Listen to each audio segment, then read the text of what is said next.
মেঘকুঞ্জের ইলশেগুড়ি লেখনীতে মিষ্কামন পর্ব নাম্বার 31। কাজী প্রচণ্ড বিরক্ত হলো, চোখমুখ কুঁচকে বললেন, তোমরা যত গল্প বিয়ের পরে কইরো, তোমাদের পর আরও 2টা বিয়ে আছে। যদি গল্পগুজব জলদি শেষ করতে ভালো হতো। ইচ্ছে ফিক করে হেসে ফেলল। সবাই মিটমিট করে হাসল। অনুভব কিছু না বলে তাকিয়ে রইল। তার বোনটা দেখতে দেখতে কত বড় হয়ে গেল। কালকে রাতে ইচ্ছের কাছে সব বলার পর তার বাবা আর মায়ের সাথে রঙ্গনের বিষয়ে কথা বলেছে। তারা জানিয়েছে অনুভবের ওপর তাদের বিশ্বাস আছে। এ সময় রঙ্গনের একজন কাছের মানুষের বড্ড প্রয়োজন।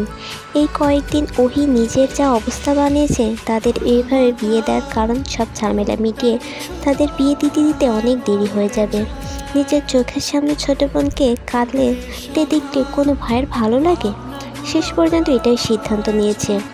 আরও ঠিক করে রেখেছে সব কিছু সমাধান হয়ে গেলে তাদের আবার বিয়ে দিয়ে বড় করে অনুষ্ঠান করবে, তার নিজের বিয়ের থেকেও বড়। সবাই দেখবে আর বলবে, দেখেছিস অনুভব মির্জার বোনের বিয়ে হচ্ছে। এটাই খাতায় প্রথমে সই নিল, অতঃপর মৌখিক কিছু বিষয় বুঝিয়ে বলল, বেশি টাকা দেনমোহর এখন রঙ্গনের পক্ষে দেওয়া সম্ভব না, তাই অনুভব অল্প করেই রাখতে বলল। কবুল বলতে বলায় ওহি আগে রঙ্গনে বলল। কাজে থতমত খেয়ে বলল, তুমি পরে বাবা, আগে মেয়ে। প্রিয় বন্ধুর কাণ্ডে অনুভব নিজেও হেসে ফেলল। ওহি কবুল বলতে বেশ কিছুটা সময় নিল। এই সময় রঙ্গন আর তাকে কিছু বলল না, কিছুটা সময় দিল। অতঃপর রঙ্গনের পালা আসতে সে একদমে 3বার কবুল পড়ে নিল। ছেলেদের বিয়েতে বাবার মতামত না হলেও চলে, কিন্তু মেয়েদের বেলায় হয় না। ওহির পরিবারে সবার মত নিয়ে বিয়ে হলো, তবে ইশতিয়াক পাঠানকে জানানোর প্রয়োজন মনে করলো না। করবে কেন? কেউ কি বিপদকে ঢাকঢোল পিটিয়ে ডেকে আনে? যাই হোক, বেশ ভালোভাবে বিয়েটা মিটে গেল। সেখানে আর ভিড় না জমে বাসার উদ্দেশ্যে রওনা দিল। বাসায় ফিরে অনুভব রঙ্গনকে ওহি রুম দেখিয়ে ফ্রেশ হয়ে নিতে বলল, কিন্তু তার তো কোনো কাপড় চোপড় নেই এখানে। অনুভব নিজেই আসলো পিছু পিছু, তার জন্য পাঞ্জাবি নিয়ে হাতে ধরিয়ে দিতে দিতে বলল, যা চেঞ্জ করে নে। যাচ্ছি, কিন্তু কি? রঙ্গন অসহায়ের মতো ফেস বানিয়ে বলল, এই অসহায় নিষ্পাপ বাচ্চাটাকে তুলে আনলি, আবার তোর বোনের সাথে বিয়ে দিলি, কিন্তু এখন পর্যন্ত খেতে কেন দিচ্ছিস না? কিপটে নেতা কোথাকার। অনুভব শার্টের হাতা গুটাতে গুটাতে বলল, শালা তোকে তো আমি। রঙ্গন ছটপট ওয়াশরুমে ঢুকে পড়ল। এত মানুষের খাবারের দায়িত্ব অনুভব ইচ্ছের ওপর দিল না, বাহির থেকে নিয়ে এসে ইচ্ছের হাতে দিল। তবে আনতে আনতে ঠান্ডা হয়ে গিয়েছে জন্য ইচ্ছে আবার সেগুলো নিয়ে গরম করতে গেল। অনুভব ফ্রেশ হয়ে এসে রান্নাঘরে ঢুকলো।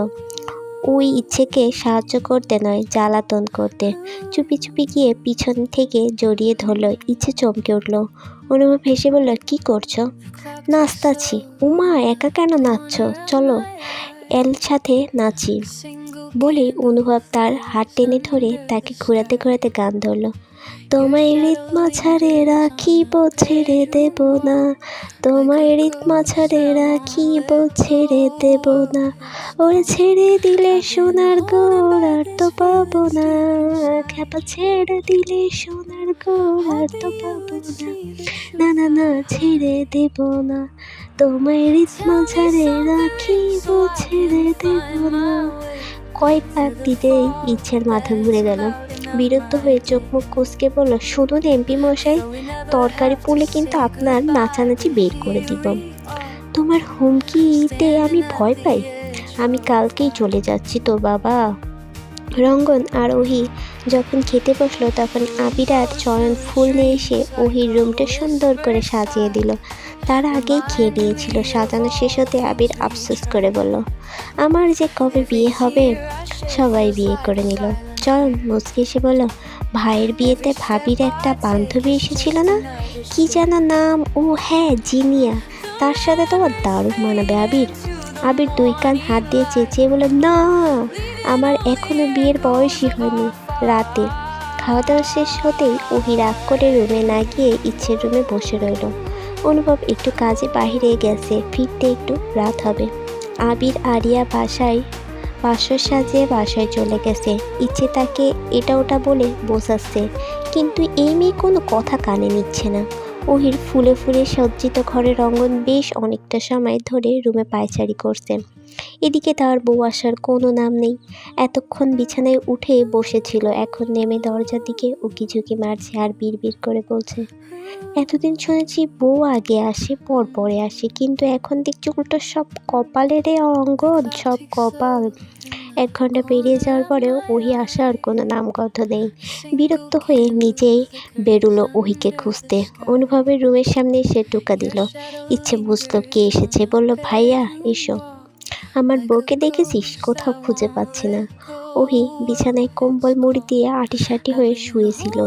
রঙ্গনের কথা শুনে নড়াচড়া করা বন্ধ করে দিল। ইচ্ছে সেদিকে তাকিয়ে বলল, তোমার সে রাগ করেছে? আমার কাছে না আসলে রাগ কেমনে ভাঙাবো? যাবে না বলছে, এখানেই থাকবে। এই বাসায় তো দুটোই বেডরুম, তাহলে অনুভবে সে কোথায় থাকবে? কোথায় আবার তোমার রুমে পাঠিয়ে দিব। 2 ভাই বোন ওহিকে শুনিয়ে শুনিয়ে কথাগুলো বলল, তবুও এই মেয়ের কোনো রেসপন্স নেই। হুট করে রঙ্গন ওহিকে কোলে তুলে নিয়ে বলল, বিয়ে করেছি বউ নিয়ে থাকার জন্য, শালা নিয়ে কেন থাকবো? রুম লক করে দিস, এটাকে আমি নিয়ে যাচ্ছি।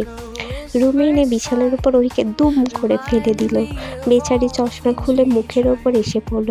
সোজা হয়ে বসে চশমা ঠিক করে নাক টানতে টানতে বলল, আপনি জীবনেও ভালো হবেন না। না, তোর আর তোর ভাইয়ের কাছে আমি সারা জীবন খারাপ হয়ে থাকতে চাই। ওহি মুখ ঘুরিয়ে বসে রইল। রঙ্গন ফ্লোরে হাঁটু গেড়ে বসে ওহির পা টেনে এনে তার হাঁটুর ওপর রাখলো। অতঃপর পকেট থেকে একজোড়া নুপুর বের করে পরিয়ে দিয়ে বলল, আপাতত দামি কিছু দেওয়ার মতো আমার কাছে কিছু নেই। এ দুটো আজকে সকালে কিনেছিলাম তোকে দিব বলে, কিন্তু এভাবে দিতে পারবো ভাবিনি।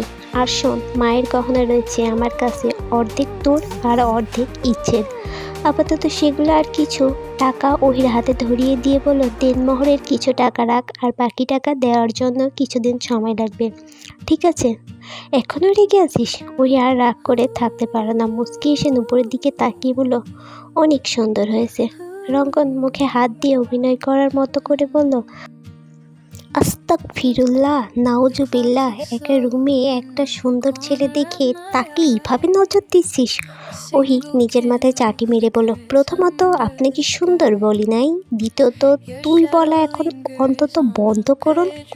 রঙ্গন সে কথা পাত্তা না দিয়ে ওহিকে রাগাতে বলল, ভীষণ সিগারেট খেতে ইচ্ছে করছে, ধরাবো? অবশ্যই, তবে দুটো ধরাবেন, একসাথে খাবো আজকে। রঙ্গনের চোখ দুটো বেরিয়ে আসার জোগাড়, তার বউ এমন কথা বলতে পারে?